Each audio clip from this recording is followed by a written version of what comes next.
Ceritalah, ustaz mana pula datang pun cerita apa tujuan matlamat Ramadan ni, nak melahirkan takwa ya. Sebab sunat mana dia? Buat dapat pahala, tak buat rugi. Mana-mana orang yang bergembira dengan kehadiran Ramadan, haram Allah Ta'ala haramkan jasad jadi makan api neraka. Itu orang yang gembira. Gembira ni artinya bukan masuk Ramadan dia nampak Syawal dah. Gembira sebab apa? Untuk dia nak mempertingkatkan amalan-amalan yang Allah Subhanahu Wa Taala perintahkan kepada kita. Antaranya buat amalan fardu digandakan pahala sehingga 70 kali ganda. Buat yang sunat digandakan pahala, dapat ibadat fardu.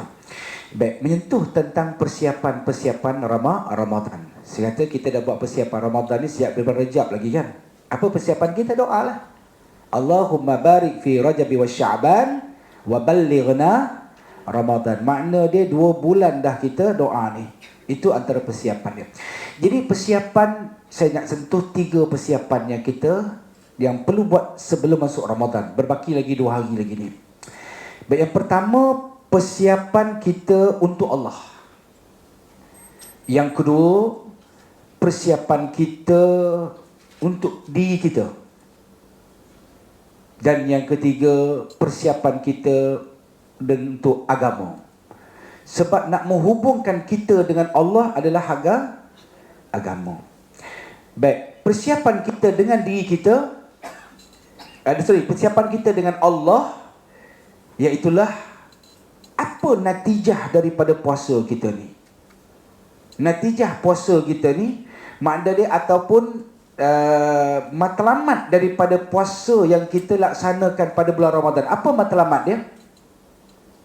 Apa matlamat puasa ni? Apa natijah dia? Apa yang kita bakar perolehi daripada puasa ni? Tadi Ustaz Amir baca dah ayat tu. Kan? Apa dia? Tak apa nak dengar agak. La'allakum, itu yang matlamat dia. Matlamat puasa ni melahirkan insan yang la'allakum tattaqun, insan yang bertakwa. Dalam iklan kan ada iklan yang Kak Salwa hantar kan? Kan dia punya apa nama tajuk moto Kak kita pagi ni ceramah? Nilai takwa menjadi idaman. Itulah yang kita nak Ramadan ni. Ceritalah, ustaz mana pula datang pun cerita apa tujuan matlamat Ramadan ni, nak melahirkan takwa ya. Sebab apa? Berdasarkan dalil hadis Nabi, berdasarkan dalil Al-Quran yang kita baca di Al-Baqarah ayat 183 tu. Kutiba alaikumusiyam kama kutiba alal ladzina min qablikum la'allakum tattaqun. Makna nak melahirkan diri kita orang yang bertakwa. Jadi makna sebut takwa ni satu konsep yang terbuka yang Allah Ta'ala bagi, siapa nak dia boleh capai. Takwa dia tak bagi pada Tok Imam. Allah Ta'ala tak bagi pada Tuan Azim Masjid. Dia tak bagi pada ustaz yang forum di depan ni. Dia tak bisa. Takwa ni siapa nak boleh capai. Mungkin dia seorang tukang kebun lebih mulia daripada pensyarah universiti kalau dia bertakwa. Seorang raja lebih mulia di sisi Allah kalau raja bertakwa. Nak kalau dibandingkan dengan rakyat jelata. Allah raja sultan-sultan dulu hebat, takwa dia. Saya pun balik daripada umrah hari tu, daripada umrah balik, kemudian saya pergi ke Mesir 6 hari. Kemudian singgah di Istanbul 9 hari. Jadi Istanbul tu sepanjang Istanbul saya pergi ziarah, semua ziarah makam-makam sultan-sultan, antaranya sultan yang mula-mula sekali membuka kerajaan kita panggil Osmaniyah Turki. Bermula daripada yang mencetuskan 20 gelongan nak dihimpunkan balik, bagaimana Nabi himpunkan untuk nak mengembalikan kerajaan Islam, iaitulah Osman Ghazi nama dia. Kemudian sampailah Sultan Sulaiman pengasas dia, kemudian di bawah itu semua ulama-ulama belaka ni. Kan sultan-sultan ni ulama-ulama belaka. Sultan Sulaiman, Sultan Muhammad I, Sultan Muhammad II. Kemudian Sultan Murad I, Sultan Murad II. Kemudian barulah Sultan Muhammad III. Sultan Muhammad III ni digelar Al-Fatih. Al-Fatih tu maksud dia yang menakluk, yang membuka. Jadi tengok para ulama ni dia punya latar belakang dia punya cara ibadat cukup hebat.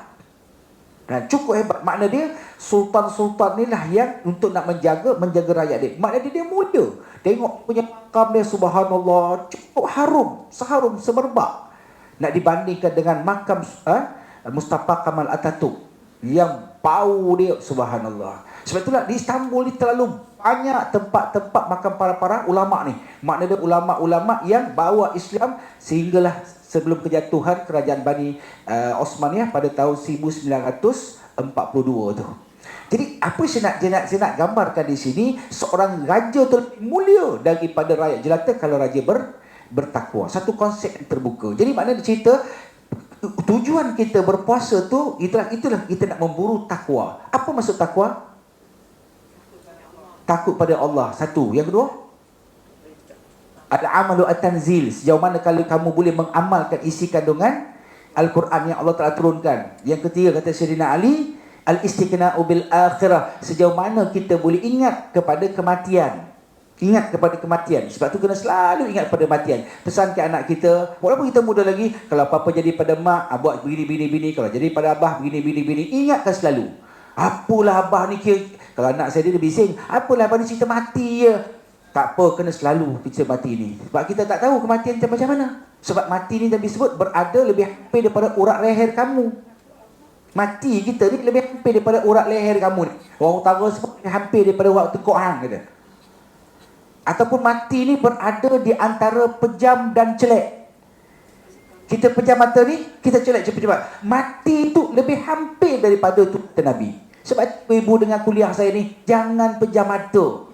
Takut-takut tak sempat nak celek, mati mencelah pula kejap kira. Hati-hati. nak ceritakan itu mati kematian. Kan? Isap ingat, yang kita selalu ingat kematian, yang tu tak mati-mati tu. Yang tak ingat tu, yang tu cepat mati tu. Dan yang terakhir, ar-ridha. Kamu redha dengan pemberian Allah Subhanahu Wa Taala. Itu makna dia takwa. Itu persiapan kita yang pertama, persiapan yang paling penting itulah persiapan kita ni untuk nak bertakwa. Satu. Yang kedua, persiapan diri kita. Kita tidak menafikan kemanusiaan. Manusia ni nak jadi pakar, nak jadi hebat, mesti dilatih. Akak-akak boleh datang pagi ni kan, boleh patah pagi ni, sebab dah dilatih. Setiap pagi nak kuliah. Kalau cuba satu hari tak pergi kuliah, kita rasa jiwa tak tenang kan. Maksud kita, itu manusia, dia mesti dilatih. Nak mahir, kena latih. Jadi sebab itulah kita nak masuk Ramadan, persiapan kita ni, kita start dah 2 hari ni latih. Latih apa dia? Latih yang pertama, ialah kita nak puasa mungkin tak dan. Hari ni ada yang puasa kot. Kan? Tapi sebenarnya akhir puasa ni, dia waktu syak nama dia. Hari yang syak berpuasa. Maksudnya tak disunatkan berpuasa lah, walaupun hari Khamis. Melainkan qada kan. Tapi ada perbahasan para ulama. Jadi ceritakan kita latih, kita dah start puasa tu kan, bulan Syaban kita berbanyak puasa. Sebab tu Nabi bulan Syaban kan banyakkan puasa. Sebab apa? Latihan nak menghadapi Ramadan. Sebab manusia mesti dilatih. Ni kita tak lama lagi nak solat tarawih. Nak solat tarawih, Kak Salawat tadi sebut dah 20 rakaat. Kan? 20 8 ni? 20 kan? 20. Ada yang buat 8 pun ada kan? Saya rasa Masjid Al-Falah ni ada parking 20 rakaat, parking 8 rakaat, parking 4 rakaat pun ada juga. Kan? Sebab saya dulu sebelum ni kan, dia ada pilihan kita pergi, ada hamba Allah tanya, Ustaz, saya nak tanya pandangan Ustaz lah sikit Ustaz. Saya kata kenapa? Tarawih ni yang betul dia 20 ke 8 Ustaz? Saya kata buat 20 pun betul, buat 8 pun betul. Habis tu satu separuh tempat tu ada tazkirah pula. Saya tak boleh Ustaz, saya lepas 4 tu, lepas 4 dia berhenti, lepas tu tazkirah. Saya belah tu Ustaz. Kalau saya buat 4 boleh tak Ustaz? Boleh. Boleh kata. Kalau buat 2 Ustaz boleh tak? Boleh. Ustaz, kalau tak buat langsung boleh tak? Boleh. Sebab solat tarawih ni sunat. Apa makna sunat? Buat dapat pahala, tak buat tak apa. Yang tu yang ramai tak buat. Masuk Ramadan ni ubah, boleh tak? Ubah ya? Ya, boleh. Sunat mana dia? Buat dapat pahala, tak buat rugi.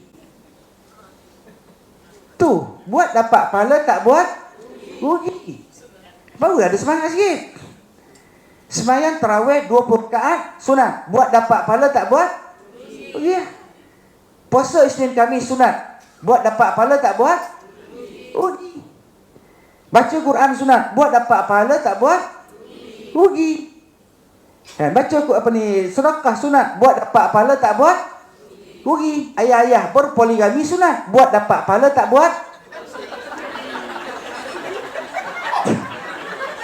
Ustaz ni dah kena terampak ni, Ustaz. Tiba-tiba dia pula kan. Ini makna sunat. Bila kita letakkan buat dapat pahala tak buat? Tak buat pun tak apa. Tak, itu yang ramai dapat. Jadi sebab itu dia katakan bagaimana kita latih sebab kita nak tarawih banyak. Mana kalau tak dilatih, itu yang jam tu sampai 8. Bolehlah. Jadi kita kan tentang bagaimana dilatih. Itu persiapan kita. Sama juga sedekah. Hari-hari ini kalau boleh bagi sedekah. Terutama sekali bagi sedekah pada yang berbuka. Allahu Akbar. Masa saya balik daripada Mekah tu, singgah di Mesir tu, saya pergi rumah ni 9, tempat saya belajar tu. Rumah pelajar ni 9, jumpa penjaga bangunan tu. Ada orang Mesir panggil bawab. Nama dia saya panggil dia Abu Ibrahim sebab anak dia ada nama Ibrahim. Dia cukup baik dengan saya. Sebab sebetulnya saya kuliah ni tiap kali kuliah di universiti tu, balik bulan Ramadan, masa sampai di rumah tu dah azan. Jadi Abdu ni orang miskin. Dia orang miskin roh. Dia panggil saya, dia kata, Nizam, tak, mari sini. Saya kata, ya kenapa? Ya Abu Ibrahim ada. Tolong ambil kurma aku ni. Tolong berbuka. Kamu lagi mengaji, aku nak pahala dia. Orang miskin bagi kurma dia tu. Walaupun kurma dia bukannya lembut. Orang nak mampu kan? Dia dimakan juga. Dia makan daripada dia berdoa pada kita lah. Dia kata, Alhamdulillah hari ni aku dapat bagi orang berbuka puasa. Dia kata, kamu mengaji hari ni, semua pahala mengaji kamu aku dapat. Kan Nabi sebutkan orang kita bagi makan orang yang berbuka puasa, maknanya semua tu pahala dia tu kita dapat tanpa mengurangkan pahala orang yang berpuasa tersebut. Allah, ini tawaran yang bukan big, tetapi big and mega sale yang tak jumpa bulan lain. Itu persiapan diri kita, dilatih. Jangan berakhirnya satu hari Ramadan ni, jangan langsung tak bagi. Ibu-ibu ni kalau jiran sebelah, bagilah sikit. Mi kari ke, rojak Singapura ke, martabak ke, bagi sikit. Tak apa, kalau bagi awal pun tak apa lagi bagus. Pukul 5 bagi. Awal kan, dengan harapan pinggan kita return back balik sebelum pukul kan. Tak tunggu pun tak apa kan. Okey, 2. Dan yang ketiga, persiapan kita nak menghadapi Ramadan, persiapan agama. Sebab apa, tuan-tuan? Penghubung kita dengan Allah adalah agama. Apa maksud persiapan agama ni? Ada masa ni kita ulang, kaji balik perkara-perkara yang menyentuh tentang pelaksanaan puasa. Tentang syarat-syarat dia, rukun-rukun dia, perkara-perkara yang membatalkan puasa, perkara-perkara yang diharamkan puasa, masa berpuasa, perkara-perkara yang makruh, perkara-perkara yang membatalkan. Ulang kaji balik. Bukalah buku asas-asas fardu ain. Sebab apa? Kata Imam Asy-Syafi'i ketika mana saya baca kata-kata dia masa dia di Mesir baru ni, dia kata sesuatu ilmu yang nak melekat dalam diri kamu tu, dalam pemikiran kamu ni, mestilah diulang sebanyak 1000 kali. Ilmu ni kalau nak melekat ni, kena ulang sebanyak 1000 kali. Sebab tu anak-anak kita tahfiz kan, Amir yang hafaz Quran banyak ni tuan, kalau tak ulang agak dia lupa tak? Lupa tuan-tuan. Dia mesti diulang. Jadi ulang balik. Sebab kadang-kadang kita tambah kita setahun, sebulan saja kita nak buat ibadat ni, kadang-kadang lupa. 2 hari lepas saya ceramah di Rombau ni 9. Di tempat Menteri Kesihatan punya tempat lah. Dan di Rombau ceramah. Tu pun ramai lagi, dah ramai tuan. Tanya rukun pun tak lepas tak? Sedangkan nak puasa, tanya rukun pun tak lepas. Tanya rukun ni tak lepas. Saya kata macam mana nak puasa ni, rukun pun tak lepas. Itu di Rombau. Ke pagi ni saya tanya rukun puasa dah berapa kak? Sudah. Ni aku menyampah aku tengok ustaz. Kak, lagi 2 hari nak puasa ni. Rukun puasa dah berapa? Astagfirullah. Ni menyampah aku tengok ustaz tanya banyak. Buat apa nak pening kepala? Rukun puasa ni ada 2 je. Yang pertama, niat. Yang kedua, meratakan air seluruh badan. Betul? Menahan diri daripada makan dan Minum. Bermula terbit. Dah terbit matahari tak guna nak puasa dah. La ilaha illallah. Ni kasih foran sampai ke 12 ni. Kak Salwa, yang ni yang datang dengan kuliah. Akak boleh bayang kata datang kuliah ni? Kakak boleh bayang kata? Ni yang A minus lah ni, A plus lah ni datang dengan kuliah ni pun rukun puasa pun terabur lagi. Bermula terbit matahari baru nak puasa. Sah ke puasa terbit matahari?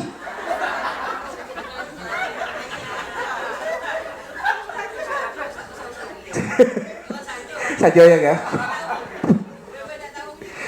Itulah tu. Sebab itulah kan wazakir. Macam wazakir bagi peringatan. Kita lupa apa dah. Kalau tak ada sampai ke sudah lah kita. Bermula terbit matahari sampai itulah kita punya kan. Ini kena diulang-ulang. Sebab tu kita kena buat, kita kena ulang balik kan. Sebab tu bagaimana itu persiapan untuk diri kita. Okey, yang lain-lain sama jugalah. Bermula terbit fajar sehingga terbenam matahari. Okey, perkara yang membatalkan puasa. Ini satu surah contoh. Banyak kan. Apa membatalkan puasa? Contoh dia menelan kahak. Menelan. Telan ni takat mana yang batalkan puasa? Batal puasa tak? Batal. Yang takat mana? Dan keluar telan balik. Setakat mana tak? Itu biasa-biasa ke lah. Di segi ilmiah dia, yang melepasi huruf kha tak boleh telan. Sebelum huruf kha boleh. Huruf kha tu kha. Kahak ni lepas huruf kha. Lepas huruf kha tak boleh dah, batal. Kalau sebelum huruf kha, saya ceramah dekat rumah tu, Ustaz, betul tak huruf kha saya tak? Ada dengar pula ke saya. Apa sendirilah kata. Huruf kha. Lepas huruf kha tak batal. Kalau kita sebelum huruf kha tak batal. Maknanya yang tu kena ulang kaji, ulang balik. Sebab apa? Supaya kita puasa kita ni, kita tahu puasa ada dua kan. Pertama, yang membatalkan puasa. Yang kedua, yang membatalkan pahala puasa. Kalau batal puasa, maknanya automatik lah pahala batal. Kan? Makan dan minum dengan sengaja, batal puasa. Dengan sengaja. Kalau tak sengaja, apa? Hari pertama puasa, hari Ahad. Kan? Kemudian kita pun tidurlah lepas sahur. Kemudian pukul 10 bangun. Dah jadi kebiasaan bangun-bangun ke dapur, buka terus saja, tengok ada kepala ikan ada sikit lagi. Kita pun ambil lah makan dengan ikan masin sama belacan sikit, ada bendi pun sikit. Makan. Suami pun bangun. Puasa lah pagi ni. Astaghfirullahalazim bang. Alhamdulillah. Astaghfirullah sebab lupa ni mafu anhu, dimaafkan. Alhamdulillah dah kenyang. Jadi berkumur-kumur teruskan puasa. Sah tak puasa? Sah. Selalu hari pertama, hari kedua lah. Sampai hari 23 lupa juga, tu mengarut lah kan. Jadi itu senang nak jaga kan. Masuk ke turangga terbuka, lakukan hubungan siang hari ni kepada suami isteri dengan sengaja, batal. Kalau tak sengaja, tak apa. Tapi mana orang tak sengaja kan. Batal. Tapi yang sulit nak jaga ni Kak, puasa. Tetapi panca indera kita tak jaga. Mulut tak jaga. Marah tak jaga. Marah ni. Nak kena kontrol ni. Akak ada meniaga tak dalam Ramadan ni? Yang meniaga bulan Ramadan ni, bazar Ramadan ni, cukup kena sabar banyak ni Kak. Saya seorang masjid Damansara Damai. Dia sambil-sambil dia meniaga, sambil-sambil jadi Bilal, dia meniaga bazar Ramadan. Kan? Satu hari dia meniaga cucuk udang. Dia meniaga cucuk udang. Niaga dia cucuk udang, dia kata, kemudian ada orang beli. Beli ada hamba Allah beli. Dia jual, besok pagi tu hamba Allah ni datang dekat tu Bilal ni balik. Dia kata, "Bang, abang ni bulan Ramadan nak bohong juga ke? Saya beli cucuk udang, saya balik tak ada seekor udang pun dalam cucuk udang abang ni bang. Abang nama ya Bilal." Dia kata, "Buatlah menjaga elok, nama cucuk udang. Kalau tidak, saya balik saya tengok toge banyak. Toge yang percaya, udang seekor pun tak ada." Kan? Kena sabar banyak ni. Ikut nak jawab juga ni kan? Tapi tu Bilal ni, dia selalu dengar kuliah atas kira, dia pun tenang ya. Macam ni lah dik. Kan? Buat menjaga elok lah. Dia marah balik. Macam ni lah dik, kata tu Bilal ni. Adik, Saya nak tanya adik. Adik biasa makan cucuk badak tak? Biasa? Abang nak tanya. Berapa ekor badak dalam cucuk badak? Last sekali ambil belah tu macam tu je. Itu nak tenang juga. Makna dia nak kena kontrol. Banyak benda lagi lah. Ini 3 bentuk persiapan. 3 bentuk persiapan. Saya ulang balik secara ringkas. Yang pertama, persiapan untuk Allah. Nak melahirkan kita ni insan yang bertakwa. Yang kedua, persiapan untuk diri kita. Latihan kena buat. Dan yang ketiga, persiapan untuk agama. Penghubung kita dengan Allah, iaitulah dengan agama, iaitulah buat ulang kaji. Daun selasih, daun mengkudu. Terima kasih, thank you.